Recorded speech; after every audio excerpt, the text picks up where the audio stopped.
E aí, pessoal, tudo bem? Estou com saudades de vocês. Hoje o nosso contato é possível por aqui. É por aqui, por essa plataforma de ensino que nós vamos seguir. Daqui uns dias nós vamos poder nos encontrar no colégio, podemos nos abraçar, podemos ali contar as nossas experiências, partilhar as nossas experiências, mas por enquanto nós vamos seguir por aqui.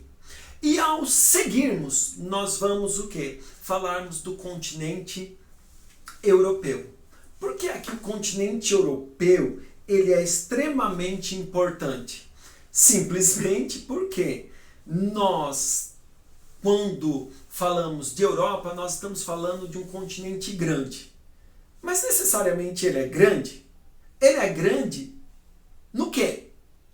E aí eu faço um convite para você, para que você olhe necessariamente no mapa mundi o território do continente europeu, e aí para a gente ter algumas percepções. Então, a primeira percepção que eu tenho quando eu olho no continente europeu é que ele não é o maior. E aí eu fico procurando o maior continente. E o maior continente eu vou encontrar na Ásia. Só que eu caminho um pouco e eu vou encontrar o outro continente, que seria o segundo aí, a América. O terceiro, necessariamente, nós vamos encontrar e é o africano. Aí sim nós vamos chegar à conclusão que a Europa, necessariamente, territorialmente, ela é maior apenas que a Oceania. Mas, se eu estou falando que a Europa, necessariamente, de maneira territorial, ela é pequena, por que é que nós temos um pensamento cristalizado que a Europa é grande? E aí a gente precisa conversar um pouco a respeito disso, dessas ideias que foram cristalizadas, dessas ideias que foram colocadas, propostas, e agora quando a gente vai para o mapa, a gente verifica que a gente precisa desconstruir algumas dessas questões. E aí, uma dessas questões que nós precisamos desconstruir é o quê? Essa visão eurocêntrica do mundo. Essa visão, necessariamente, que colocou a Europa como centro do mundo. Essa visão que nós contamos a história do mundo, ou nós temos as percepções a partir do que a Europa pensa. E aí, quando nós temos necessariamente isso na nossa mente, já começa o quê? Ajudar a quebrar esse processo, porque eu consigo olhar para o mapa e olhando lá no mapa eu percebo que é pequeno. Mas por que é grande então? Porque quando muitas vezes as pessoas falam da influência política, da influência econômica, ou seja, dessa influência geopolítica europeia, é grande. Quando eu falo das questões que movem o dinheiro, o capital internacional, eu percebo que nós temos países necessariamente como França, Inglaterra, como Alemanha. Quando nós falamos de paraíso fiscal, o mais famoso de todo, a Suíça, nós mexemos com dinheiro, eu estou falando necessariamente de grande, mas isso é economicamente. Quando eu estou falando de potências bélicas, aí eu lembro até mesmo do Conselho de Segurança. E quando eu falo do Conselho de Segurança, eu lembro que lá está a Inglaterra e lá também está a França. Dois países europeus a somar com quem? Com um país americano que é os Estados Unidos, para se somar com um país necessariamente euroasiático, que é o caso da Rússia, com um país que necessariamente aí é asiático, que é a China. Mas aí eu também me lembro do quê? Dos países que compõem o G7. Os 7 países mais ricos do mundo, os mais ricos do mundo. E aí eu tenho, nessa questão dos 7 mais ricos do mundo, eu tenho 2 países que estão na América, só que na América anglo-saxônica, que são a questão do Canadá e dos Estados Unidos. Eu lembro de um asiático que é necessariamente o Japão, mas aí eu fico com 4 países europeus que fazem parte dos 7 mais ricos do mundo, que passaram primeiro pela Revolução Industrial, que no caso é a Inglaterra, depois a França, depois a questão da Itália e depois a questão necessariamente da Alemanha. Ou seja, quando nós tratamos de assuntos mundiais, quando a gente pega essa questão geomundial, geopolítica, geoeconômica, a gente percebe o quê? A Europa. E aí nós pegamos esses assuntos aonde os europeus eles dominam muitas vezes, ou eles têm a posição que eles vão tomar, acabam sendo de uma certa relevância, e nós trazemos essa questão dessa grandiosidade e nós jogamos isso como fosse também uma questão territorial. Então vamos lá, territorialmente a Europa é pequena. Como a gente precisa entender? Na questão bélica, que é a questão militar, na questão econômica, na questão política, sim, aí sim nós estamos falando de uma Europa grande. Agora, por que é que nós também relacionamos? Porque muitas vezes nós escutamos histórias a respeito de Napoleão Bonaparte, nós escutamos história a respeito de Hitler, nós escutamos história a respeito de Stalin.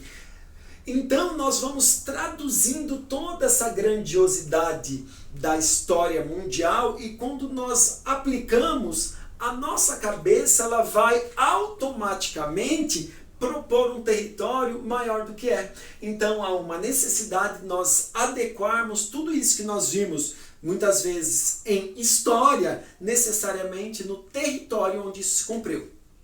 E quando a gente entende essas questões, vai ser muito melhor para a gente entender Primeira Guerra Mundial, Segunda Guerra Mundial, porque sem lidar necessariamente com geografia, com mapa, com cartografia, eu posso muitas vezes descaracterizar algumas questões. É necessário, porque a geografia, em primeira e última instância, serve para fazer guerra.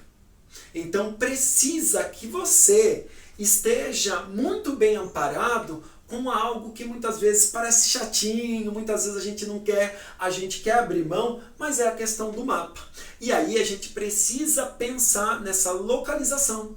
Por que que eu preciso pensar nessa localização? Porque eu preciso necessariamente saber aonde fica esse continente. E aí quando eu vou para o mapa, eu percebo que a norte, isso levando em consideração a Rosa dos Ventos, que muitas vezes muitos de vocês conhecem isso, obviamente, nono ano, tem a obrigação de saber isso. Então a norte eu tenho o quê? O Oceano Glacial Ártico. Eu tenho ao sul, eu tenho o Mar Mediterrâneo. O Mar Mediterrâneo, que na verdade é um conglomerado de mares. Esse Mar Mediterrâneo, só lembrando que também banha o quê? A África. Nós temos a oeste, nós teremos o quê? O Oceano Atlântico. Nós teremos necessariamente a leste, nós teremos aí o continente asiático. Necessariamente nós precisamos pensar o seguinte: não há nada que diga o quê? Que são dois continentes distintos. Na verdade nós chamaríamos isso de Eurásia. Só que quando nós pensamos que tratam de povos extremamente diferentes, filosoficamente, historicamente, sociologicamente, processos culturais totalmente diferentes, então nós fazemos uma divisão. Quando eu estou na Rússia e eu passo os Montes Urais, eu digo que de ali em diante começa um novo continente, que é a Ásia. Então eu tenho a Europa. Só que lembrando, uma Europa toda, ela é pouca coisa maior que o Brasil. Só que quando eu falo de Brasil, eu estou falando de um país. Quando eu estou falando de Europa, eu estou falando praticamente de 50 países. Quando eu estou falando de Europa, então nós precisamos salvar as proporções. Brasil um país, Europa um continente, mas é um continente pequeno, apesar da influência mundial na questão econômica, na questão bélica, na questão política, e necessariamente muitas vezes por essa questão eurocentrista que foi levada, muitas vezes nós temos na nossa educação, nós vemos muitas vezes as coisas que foram importantes a partir do quê? Do pensamento europeu.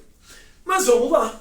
Nós temos aí uma Europa que poderia, depois nós vamos verificar isso, eu tenho um mapa europeu que ele é antes da Primeira Guerra Mundial. Eu tenho um mapa europeu posterior à Segunda Guerra, eu tenho um mapa europeu depois da Guerra Fria, e mesmo hoje eu tenho dinâmicas que vão fragmentando o continente europeu de uma maneira diferente. Por quê? Se você pensar, se você estudou a Segunda Guerra Mundial, se você tem uma ideia do que significa todos esses processos, se você pensar na Guerra Fria, você lembra o quê? Da União das Repúblicas Socialistas Soviéticas.